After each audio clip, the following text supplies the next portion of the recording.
Hello everyone, welcome to my YouTube channel. आप सभी का स्वागत है हमारे आज के इस वीडियो में। देखिए, इस वीडियो में हम लोग दो इम्पॉर्टेंट अपडेट पर बात करने वाले हैं। पहला अपडेट आपकी ग्रुप डी भर्ती के कोर्ट केस से जुड़ा हुआ है, वहीं दूसरा अपडेट आपकी वेटिंग लिस्ट को लेकर है। काफ़ी स्टूडेंट को लगता है कि रेलवे में वेटिंग लिस्ट खत्म हो गई है, बट यहाँ पर जो वेटिंग लिस्ट का प्रावधान है वो रेलवे की तरफ से जारी हुआ है। उसका प्रूफ भी आपको इस वीडियो में देखने को मिल जाएगा। तो इम्पॉर्टेंट अपडेट है, वीडियो को एंड तक जरूर देखें और चैनल पर नए हो तो चैनल को सब्सक्राइब करना ना भूलें।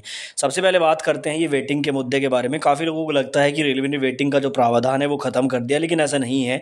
इनडायरेक्टली वेटिंग अभी भी काम कर रही है और ये 2024 वाली वैकेंसी की पहली वेटिंग भी यहाँ पर क्लियर हो गई है। कैसे हुई है आप लोग देखो, जैसा कि आपको मालूम है टेक्नीशियन ग्रेड 1 ग्रेड 3 का एग्ज़ाम हुआ था।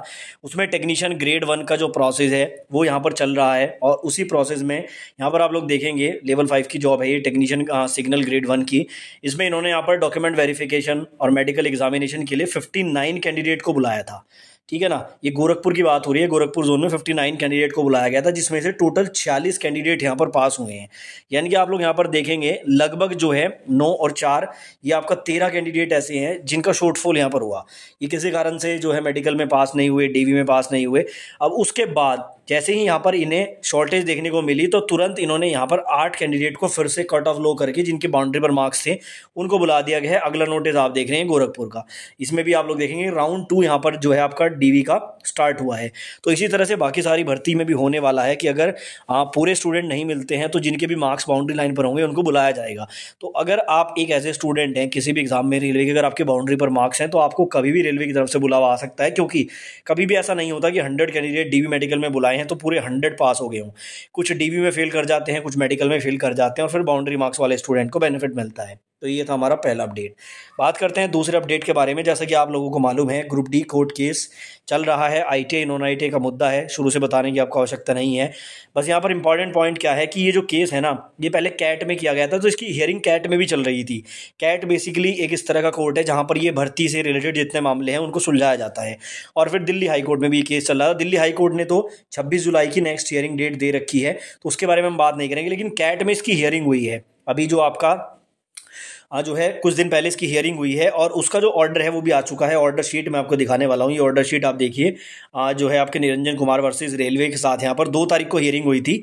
आपकी 2 मई को यहाँ पर कैट में हियरिंग हुई थी और कैट की तरफ से जो है उनका ऑर्डर भी आ चुका है, ऑर्डर ऑफ द ट्रिब्यूनल।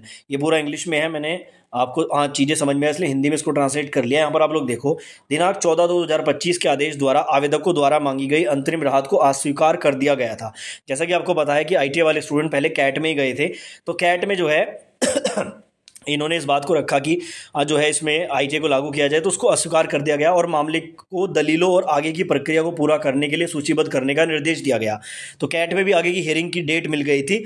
उक्त आदेश को आवेदकों द्वारा रीट संख्या 10 में माननीय दिल्ली उच्च न्यायालय में ले जाया गया। जब यहाँ पर कैट में अगली हियरिंग डेट मिली तो इसी दौरान जो है जो आईटीआई वाले स्टूडेंट है वो दिल्ली हाई कोर्ट में चले गए थे। तो माननीय उच्च न्यायालय ने 6/3/2025, आपको पता है दिल्ली हाई कोर्ट में 5 और 6 मार्च को इसकी हियरिंग हुई थी, याचिका में नोटिस जारी करने की कृपा की और पक्षों को अपने अपने प्रस्तुतिकरण के संक्षिप्त नोटिस को रिकॉर्ड पर रखने के निर्देश दिया। तो ये 5 और 6 मार्च को जो हियरिंग हुई थी उसमें ये कहा गया था कि भाई दोनों पक्ष अपने अपने जो डॉक्यूमेंट है वो सामने पेश रखो, और उसके बाद उन्होंने पेश किए नहीं किए वो तो नहीं मालूम है, लेकिन 26 जुलाई की फिर डेट उनको मिल गई थी और बहुत लंबी डेट वहाँ पर दी गई है। तो यहाँ पर कैट की तरफ से कहा जा रहा है कि चूंकि यह मुद्दा माननीय उच्च न्यायालय के सक्रिय विचाराधीन है, इसलिए हमारे लिए आगे बढ़ना उचित नहीं होगा, इसलिए अनिश्चित काल के लिए स्थगित किया जाता है। तो कैट का कहना यह है कि क्योंकि ये मुद्दा जो है दिल्ली हाई कोर्ट में भी चल रहा है तो हम इस पर कोई निर्णय नहीं ले सकते हैं और इसलिए हम इसको अनिश्चित काल के लिए जो स्थगित कर रहे हैं। मतलब इसमें नेक्स्ट हियरिंग की कोई डेट इन्होंने नहीं दी, इन्होंने इसको स्थगित ही कर दिया कि भाई मामला जो है वो आपके दिल्ली हाई कोर्ट में है, वहीं से इसका जो है निर्णय आएगा। हम इसमें कोई भी आगे ना तो डेट देंगे ना ही हम इसमें कुछ भी फैसला देंगे। तो एक तरह से कैट में ये मामला खत्म हो गया है और यहाँ पर किसी भी पक्ष में कोई फैसला नहीं आया, ना आईटीआई और ना ही नॉन आईटीआई के पक्ष में।